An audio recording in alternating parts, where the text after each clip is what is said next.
यह कहानी चंबल के गांव से शुरू होती है।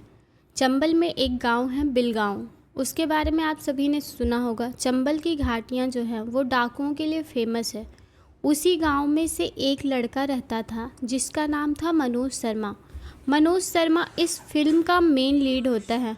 यह कहानी तब स्टार्ट होती है जब मनोज के पापा का जॉब से निकाल दिया जाता है।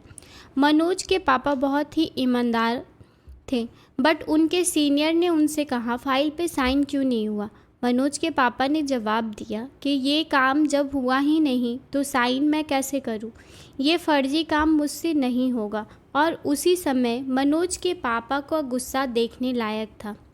जब वो सीनियर को अपनी चप्पल उतार कर मारते हैं, जब पापा का उसके बाद उसके पापा का सस्पेंशन लेटर आता है, तब ऑफिस के कर्मचारी उसके दादी को उन लेटर देने जाते हैं, बट दादी ने उस लेटर को लेने से इनकार कर दिया। उसके बाद दादी के माइंड में एक विचार आता है और वो उसको बहुत प्यार से अपने पास बुलाती है और अपने बेटे को दो नाली निकालने को बोलती है। दो नाली के मतलब जैसे कि बंदूक, वो निकालने को कहती है। ये सीन बहुत ही दिलचस्प है। इस सीन में दादी जी ने अपना बहुत ही अच्छा एक्टिंग किया है। उनका एक्टिंग देखकर दिल खुश हो गया। कुछ दिनों के बाद मनोज का एग्ज़ाम होता है और वो गांव के स्कूल में जाता है जहां पर बच्चों को विधायक खुद ही चीटिंग करवाता था ताकि उस स्कूल के सारे बच्चे पास हो सके। और वहां पे सारे जो टीचर होते थे वो उनको चीटिंग करने की परमिशन देते थे। उसी बीच में एग्ज़ाम हॉल में अचानक से डीएसपी आ जाते हैं। तब उसे स्कूल के प्रिंसिपल डीएसपी को घूस देते हैं, बट डीएसपी जो है वो घूस लेने से मना कर देते हैं और प्रिंसिपल को अरेस्ट कर लेते हैं, जिसके वजह से स्कूल के जितने भी बच्चे रहते हैं वो 12वीं फेल हो जाते हैं। मनोज लगातार दूसरी बार फेल हो जाता है। मनोज के पापा हाई कोर्ट चले जाते हैं और उसके भाई और मनोज दोनों मिलकर अपना घर चलाना चाहते थे, पर विधायक बीच में आ जाता है।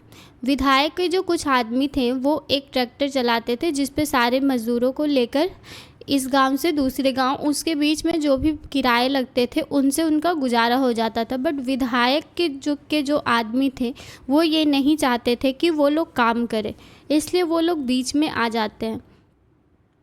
तो दोनों के बीच में अनबन हो जाती है और उसके बड़े भाई ने चप्पल उतार कर विधायक के मुंह पे मार देते हैं, जो कि मनोज के घर वालों पर भारी पड़ने वाला था, क्योंकि विधायक अपनी बेइज्जती बर्दाश्त नहीं करता और वो उन्हें पुलिस स्टेशन में गिरफ्तार करवा देता है। उसी समय उनकी मुलाकात होती है डीएसपी से और वो छोटे से गांव के रहने वाले थे।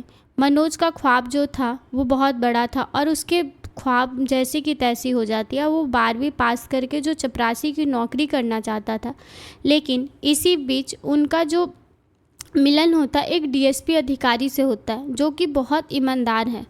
मनोज डीएसपी से बोलता है कि मुझे कुछ आइडिया दीजिए जिससे मैं कुछ आगे कर सकूं। तो डीएसपी बोला अगर तुम्हें कुछ करना है तो तुम्हें चीटिंग छोड़नी होगी।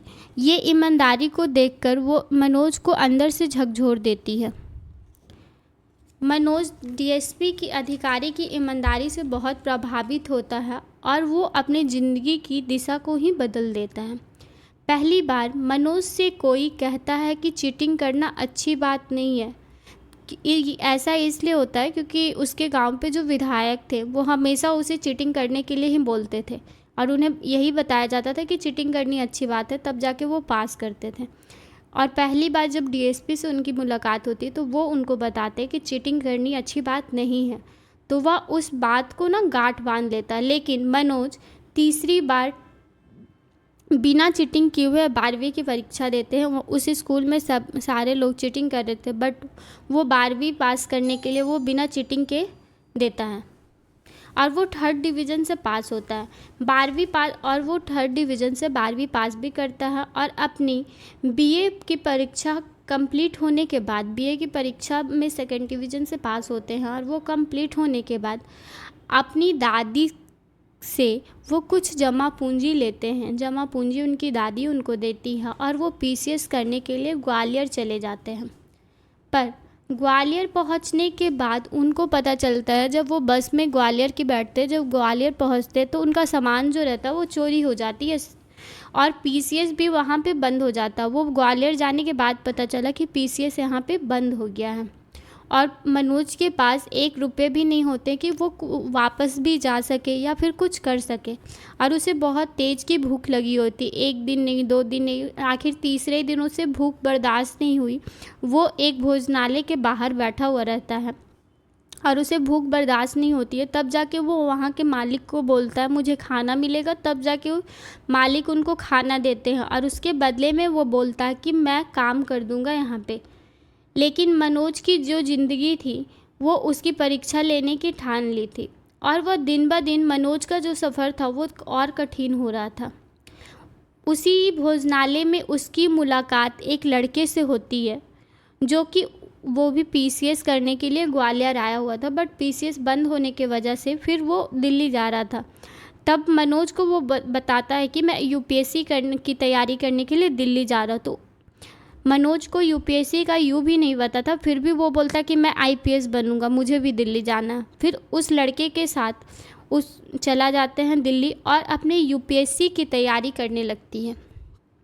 तब उसकी यूपीएससी की तैयारी करते करते उनकी मुलाकात जो होती है वो गौरी भैया से होती है, जो कि बताते हैं कि यूपीएससी एक सांप सीढ़ी का खेल है। अगर हमारा एग्ज़ाम नहीं निकलता है तो हमें फिर भी हार नहीं माननी है, हमें फिर से रीस्टार्ट करना होगा। हार मानने के बजाय हम खुद को रीस्टार्ट करें और फिर से तैयारी करें। मनोज अपनी तैयारी गौरी भैया के साथ करता है, पर वो आखिरी अटेम्प्ट में भी फेल हो जाता है। वो लगातार 1-2 अटेम्प्ट देते हैं और तीसरी अटेम्प्ट में जाके अपना प्रीलिम्स क्लियर करते हैं।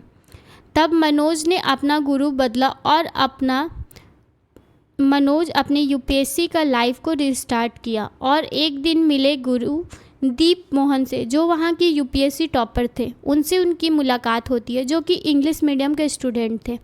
मनोज खुद को रीस्टार्ट करना चाहता था, तो मनोज खुद को रीस्टार्ट करके रात में सिर्फ 3 घंटे सोता था और 2 अटेम्प्ट में प्रीलिम्स यूपीएससी का एग्ज़ाम क्लियर किया और मेंस की तैयारी में लग गया।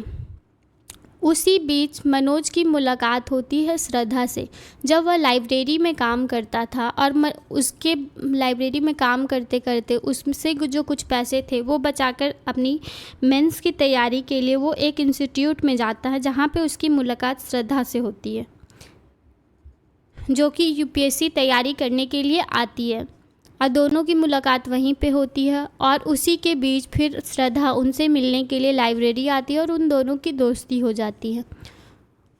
बट कुछ दिनों के बाद मनोज लाइब्रेरी छोड़ देता है और आटे की चक्की में काम करने लगता है। आटे की जो मिल होती है वहाँ काम करता था, लगभग 12 घंटा काम करता था और उसके बाद पढ़ाई करता था और सिर्फ 3 घंटे सोता था। वो अपनी लगातार वो तैयारी करता है और लगातार 3 अटेम्प्ट के बाद अपना मेंस क्लियर करता है। उसकी मेंस का इंटरव्यू क्लियर होने के बाद वो फिर इंटरव्यू की तैयारी में लग जाता है। जब इंटरव्यू वो देते हैं तो इंटरव्यू में भी वो क्लियर कर लेते हैं इंटरव्यू अपनी। उसके बाद वो आईपीएस में जब उनका रिज़ल्ट आता है तो उस टाइम का जो सीन है थोड़ा इमोशनल भी है, बट वहाँ पे आईपीएस में उनका रिज़ल्ट में नेम आता है। अब वो रिज़ल्ट जो देखने जाते हैं वो खुद नहीं जाते हैं, श्रद्धा जाती है उनका रिज़ल्ट देखने और श्रद्धा देखकर आती है रिज़ल्ट, फिर बोलती है कि मनोज तुम आईपीएस बन गए हो। उसके बाद वहाँ का जो मोमेंट था वो काफ़ी अच्छा था और उसने फिर डिसाइड किया कि मुझे श्रद्धा से शादी करना चाहिए। फिर उन्होंने अपनी लाइफ की नई शुरुआत की और वहाँ से इस फिल्म को देखने से ये पता चलता है कि अपनी ज़िंदगी में एक एम ऐसा बनाइए जिसको हासिल करने के लिए लाइफ में कितनी भी प्रॉब्लम क्यों ना आए हमें हार नहीं माननी चाहिए।